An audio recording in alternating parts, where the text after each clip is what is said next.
Good morning, world. Today we're going to be answering a very important question. Do Spanish nouns have private parts? This is Vulgar Spanish Grammar with Nathan Heightz.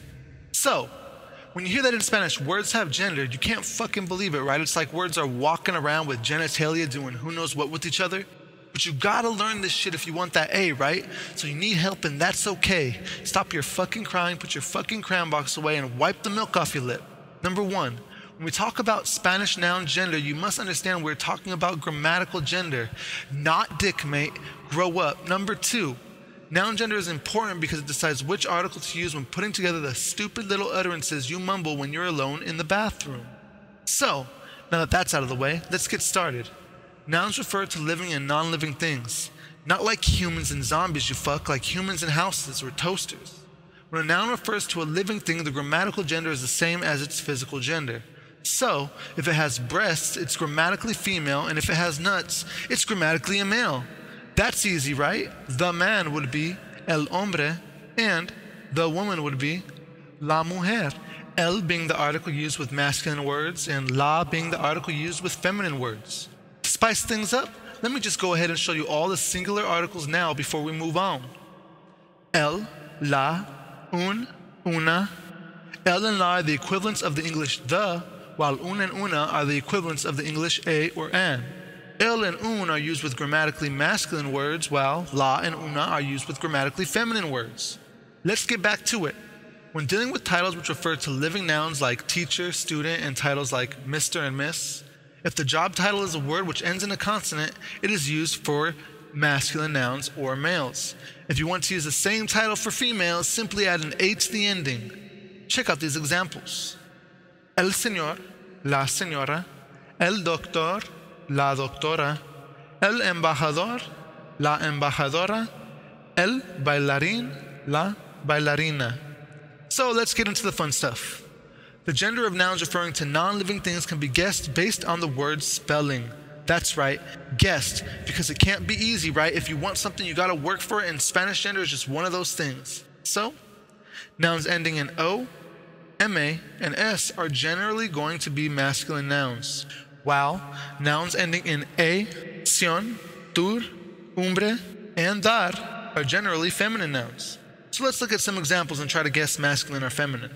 Casa, número, nacionalidad, autobús, problema, costumbre, solicitud, conversación. Let me give you a second to think about your answers and we'll have a reveal. Ready? Okay. If you got all of these right, you must be a genius then. You must be thinking, that's easy, right? Well, okay. So far, we have only been talking about singular nouns, meaning nouns which refer to one thing. If we want to talk about groups of nouns, Spanish fucks that up too and has a whole new set of articles you gotta use. And here they are. Los, las, unos, unas. Unos and unas being the Spanish equivalent of some. Now, if you want to use these, you also got to make the nouns plural because nouns always agree in gender and number with their articles. This is very important to remember, but don't worry. Making nouns plural is easy. When a noun ends in a vowel, simply add S to the ending. So, el gato would be los gatos. When a noun ends in a consonant, simply add an ES to the ending.